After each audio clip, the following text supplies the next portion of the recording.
Good morning everyone. Welcome back to our online class again. In the last class we have nearly completed our second lesson of history, that is nationalism in India. Today we are just going to conclude it whatever we read in the complete lesson, जो हमने इस पूरे lesson में पढ़ा. अब उसमें हमने देखा कि हमारे राष्ट्रवाद किस प्रकार शुरू हुआ था, नेशनलिज्म भारत में किस प्रकार आया, एंटी कॉलोनियल मूवमेंट. हमारे ब्रिटिश गवर्नमेंट की जो पॉलिसीज थी actually these were exploitative for all the section of the society. समाज के हर ग्रुप के लिए कहीं ना कहीं एक्सप्लोटेटिव थी, शोषणकारी थी वो, जिसके खिलाफ हमारे आंदोलन में हुआ. उसके बाद इन सारी कंडीशंस का बेनिफिट लेते हुए महात्मा गांधी, जो हमारे सबसे महान नेताओं में से एक रहे, उन्होंने देश को एकता के सूत्र में बांधने के लिए कुछ आंदोलन चलाए, सबको साथ लेके चलने का प्रयास किया गया.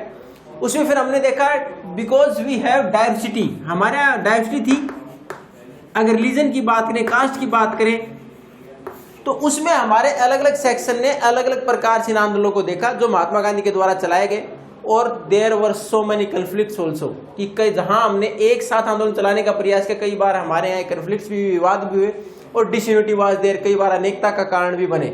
जैसे हमें नॉन कोऑपरेशन के मूवमेंट के टाइम पर हमने देखा कि कुछ एक लीडर्स जो थे कांग्रेस के, they want to fight council election लड़ना चाहते थे, जबकि महात्मा गांधी ने बोला एक बार के लिए इसको रोक के, we are going to do a mass movement, एक बड़ा आंदोलन करना है. तो देखो किस प्रकार आपस में अंतर्विरोध रहे, इस प्रकार की परिस्थितियां भी बनी. इस प्रकार बार बार आंदोलन चलाना हर ग्रुप के दिमाग में, लेकिन कहीं ना कहीं एक ये चीज तो हो गई कि ultimately we have to fight against the britishers and first of all we have to remove them from India. कि सब ग्रुप के बीच में एक दिमाग तो कॉमन थी कि हमें पहले ब्रिटिशर्स को आगे यहाँ से निकालना, then after we can get the facilities whatever we required, कि उसके बाद ही हमारे लिए कुछ हो सकता है. अब ये हमारे यहाँ था राष्ट्रवाद, जिसमें कि हमने अलग अलग तरीके अपनाए, जिसमें हमने महत्वपूर्ण भूमिका देखी महात्मा गांधी की, जिसमें उन्होंने पहले सत्याग्रह किए, फिर नॉन कोऑपरेशन मूवमेंट किया, फिर सिविल डिसोबीडियंस मूवमेंट किया, और अल्टीमेटली आप देखो कि नीचे नीचे एक बॉक्स में दे रखा है 1942, 8 अगस्त 1942, जो उनका सबसे महत्वपूर्ण आंदोलन था. वो कौन सा था? Quit India movement. 8 अगस्त 1942 को उन्होंने क्विट इंडिया मूवमेंट किया, भारत छोड़ो आंदोलन. और उसी आंदोलन में हुए it was actually mass movement, वास्तव में मास मूवमेंट ये था, इसमें कि वॉलंटरी लोगों ने भाग लिया. महत्वपूर्ण नेता भी इसमें शामिल रहे, इसमें राम मनोहर लोहिया, जय प्रकाश नारायण जैसे नेताओं ने भी इसमें साथ दिया. तो इन्होंने बहुत महत्वपूर्ण भूमिका निभाई. उसमें इतनी सारी जो हमारे पास मास मूवमेंट के तौर पर भीड़ इकट्ठी हुई, उसमें पहली बार गांधी जी ने एक वर्ड का इस्तेमाल किया, डू और डाई, कि करो या मरो. लेकिन इसमें भी इन्होंने एक चीज पर फोकस किया, वो क्या था कि we are suppose to organise that particular movement in non violent method, की नॉन वायलेंट मेथड से ही आगे बढ़ाया जाए.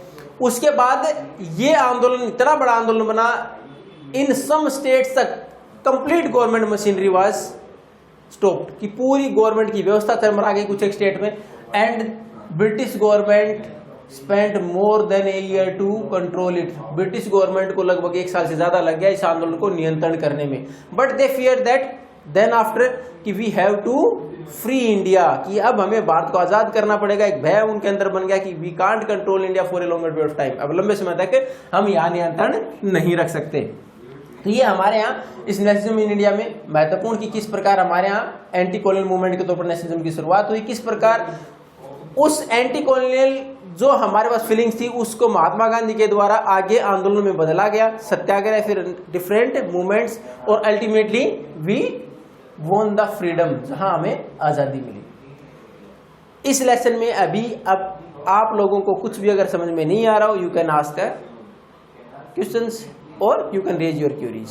Thank you and have a nice day.